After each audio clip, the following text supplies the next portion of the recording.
Who do I want to be known as 1 year from now? Not the goal you want to hit, not the outcome you want to achieve, the reputation you want to have with no one else but yourself. When you look back at 2026, what words do you want to describe yourself with? Do you want to be reliable, strong, disciplined, calm, focused, courageous? Welcome to What If It All Goes Right, the show for high achievers who are ready to stop fearing the worst and start stepping into their power.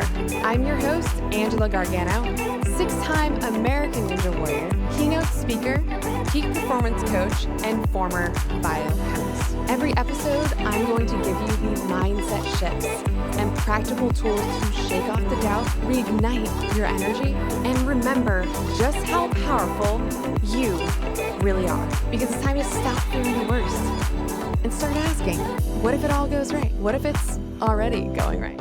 Welcome back to What If It All Goes Right. If you're watching the video, clearly Pepper is passed out and ready to do this episode. But I want to talk about January. January has a way of making people feel like they're missing something, like there's a version of themselves they're supposed to uncover, a clearer, more confident, more motivated self that somehow didn't make it into the new year on time. So many women step into January asking the same question: who am I really? And underneath that question is something heavier. Why don't I feel like the woman that I want to be just yet? Yeah. Now, before we go any further, if this podcast helps you think bigger, take braver action, or show up more fully in your life, make sure you subscribe so that you never miss an episode. And if this conversation has helped you shift your mindset or move forward in a meaningful way, leaving a review is one of the best ways to support the show and help other women find it. So please take a second right now. Go do it. Now let's talk about the real trap of January, right? The idea that you need to find yourself assumes there is a finished version of you hiding somewhere, waiting to be discovered. Once you think hard enough, reflect long enough, or finally feel ready, that belief keeps women stuck in an analysis instead of action. I'm going to say that again. That belief keeps women stuck in analysis instead of action. And here's the truth. You are not lost. You're unfinished. And that means growth is always possible. Identity is not something you discover. It's something you build through repetition, standards, and choices you're willing to make even when it feels uncomfortable. And every woman you admire became her through consistent action long before she felt like that person.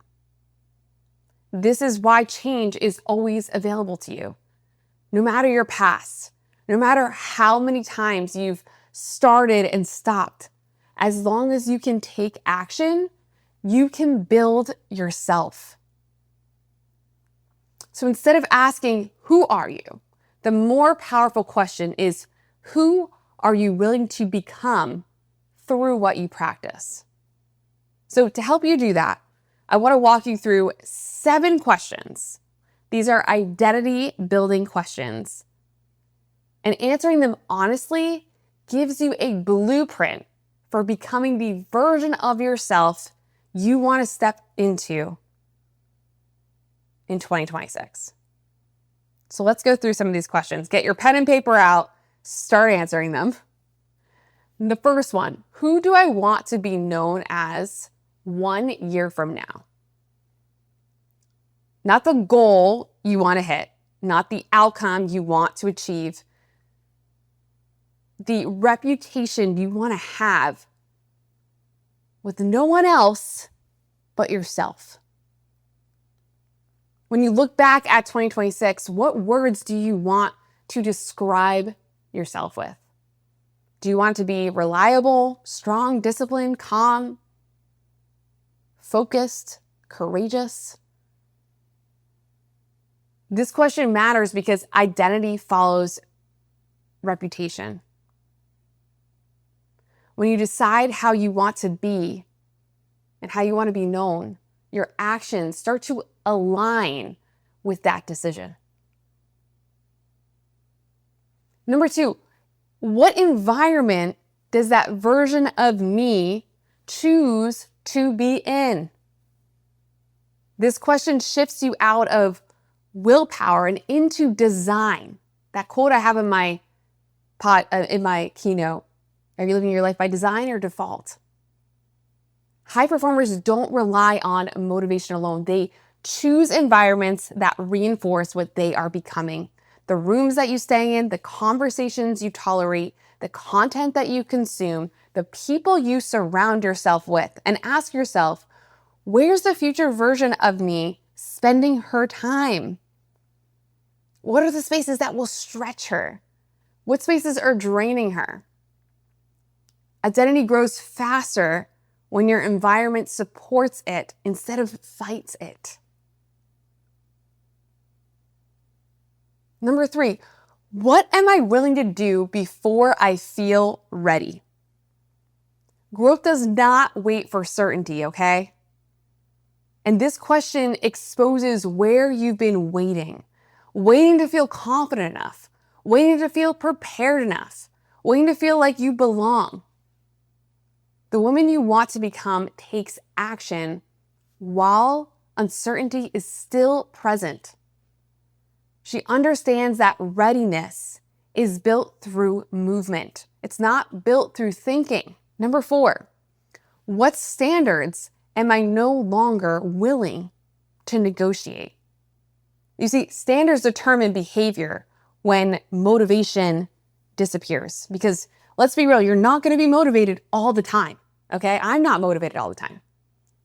What behaviors are no longer optional for you? How do you treat your time, your energy, your health, your work, your commitments to yourself, the promises you make to yourself?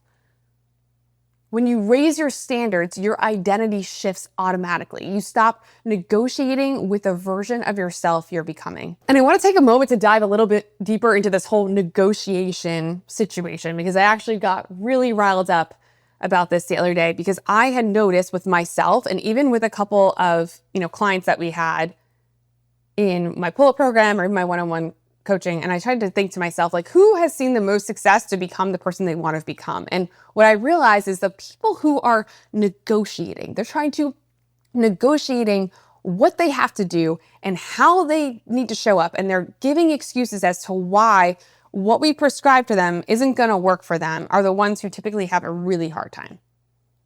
And it's asking yourself, like, why are you negotiating that? If you know this, what we are going to give you is going to help you become stronger, become more confident, become the person you want to be, why are you not doing that thing? What is really holding you back? So I think really diving into that negotiation is so important, because the people that I see who are the most successful, they're not negotiating with it. They know and they see exactly the person that they want to become. And they make sure that whatever actions that they're doing is aligning to get them to that goal. And if, let's say they do hire a coach, let's say they do either hire a coach, or let's say they have a certain structure they know is going to get them to a goal, they just follow it. They sit down and they say, hey, the version of myself is going to be disciplined enough to follow this and see success. The ones who don't see success are the ones who negotiate it and are like, oh, well, like, I don't really want to do that. And if I do it like this, then maybe it will blah, blah, blah. It's like, no, stop, okay? If you hire the people to get you to a certain goal, you need to sit down and listen to them and give it the shot. Give it the shot, because those are the experts. And even with yourself, if you made a plan for yourself, you need to stick with it and not negotiate it, okay?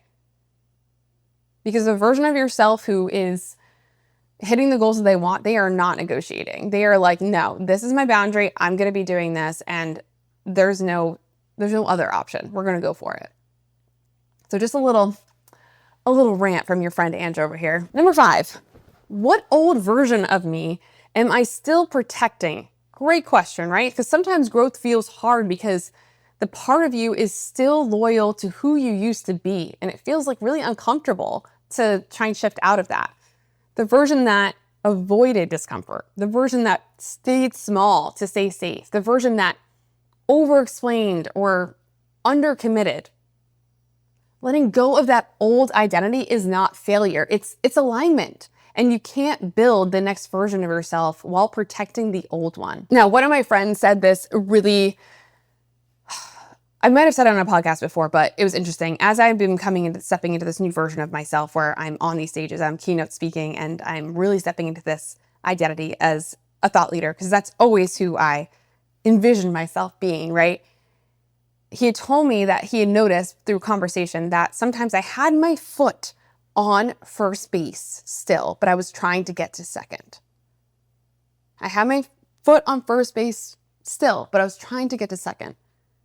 If you want to think about first base as being this old version of yourself and second base as being the new version of yourself, there's going to be a moment where you need to let go of that old identity. And it's not going to be easy. It's going to be tough. So you need to just take the leap. Right? You need to let go to move forward. You need to run to that second base and not stop and go all in. That old identity served you, right? You had to go to first in order to get to second, right? That old identity served you and taught you so many things, right? But now it's time. It's time to move forward. And like I said, I think I said this in an old podcast, there's going to be a grief that comes with that. A grief that comes with letting go and like keeping that person behind you, right? But what I had done is I finally released my foot from first. I made the decisions I needed to make, and I'm telling myself every single day, what if it all goes right? And I even say it as if it has happened. I say everything's already working out for me, even when I'm scared, even when I'm, I don't know if I can hold this new identity. It's like, no, I can. What if it all works out? What if it all goes right? The next question is, what evidence will prove I am becoming her? So feelings fluctuate, right? But evidence compounds. Evidence is factual, right? So what actions will you track that prove that you are changing? The promises kept, the hard conversations that you had, the workouts completed, the boundaries you honored. When doubt shows up, evidence answers it. This is how self-trust is rebuilt. Now, this is key because any single time that I'm going through a hard time, right, and my head starts to ruminate and spiral and all these different pieces, a lot of times our feelings and our thoughts aren't real, okay? Because they're trying to protect us. So it always comes back to, what evidence do you have? What are the facts? And I think that's really important, right? If you ever have a moment where you're like, I don't know, go outside, go for a walk, and ask yourself, what are the facts? Like, is everything really gonna fall apart, or is everything really okay? And that's why what tracking is gonna be so important. I just joined a leadership program, which I'm super excited about. And one of the first things he said in his video was, he said, you can't not know your numbers. Like, you should always know your numbers, because then you can come back to facts instead of just being like, oh, well, I think that I talked to this many people this week to be in my one-on-one coaching program, or I think that I sent out this many. No, what are the facts? Did you send out that many or did you not? Right? So what gets measured gets managed. And you could understand where things are going based on those numbers, which is so important.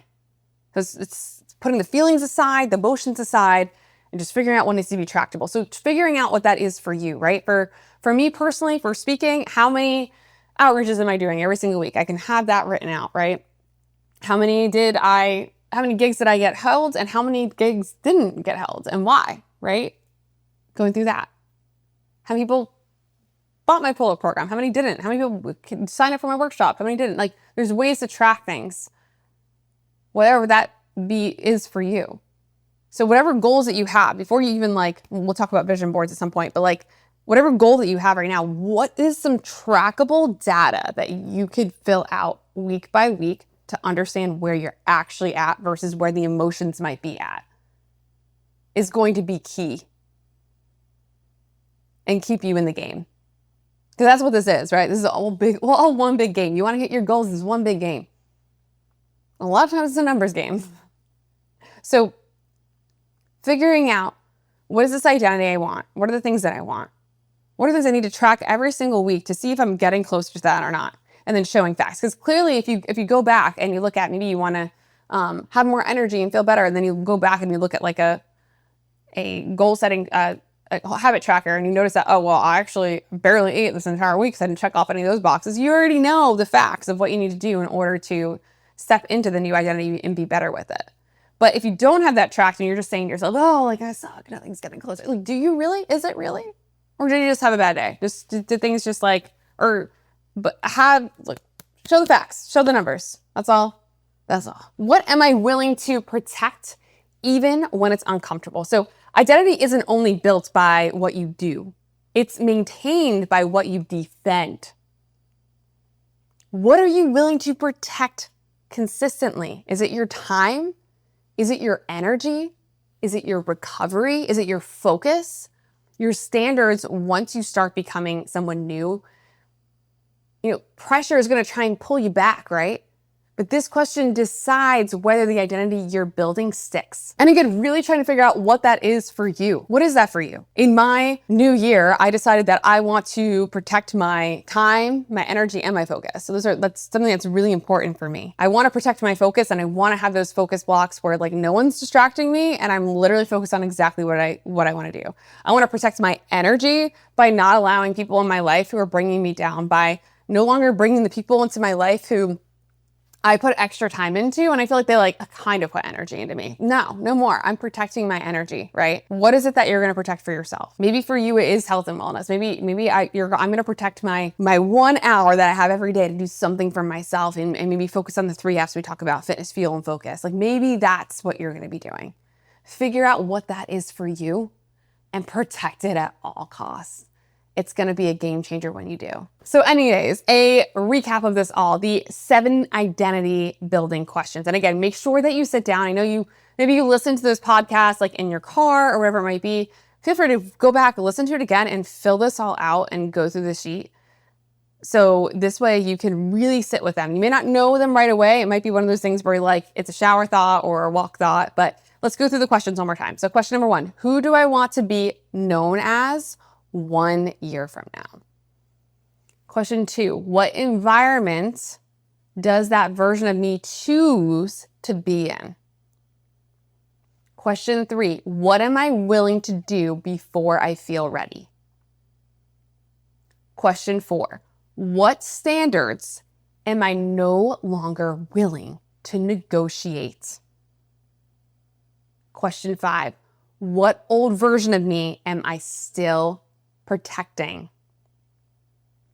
Question 6, what evidence will prove that I'm becoming her?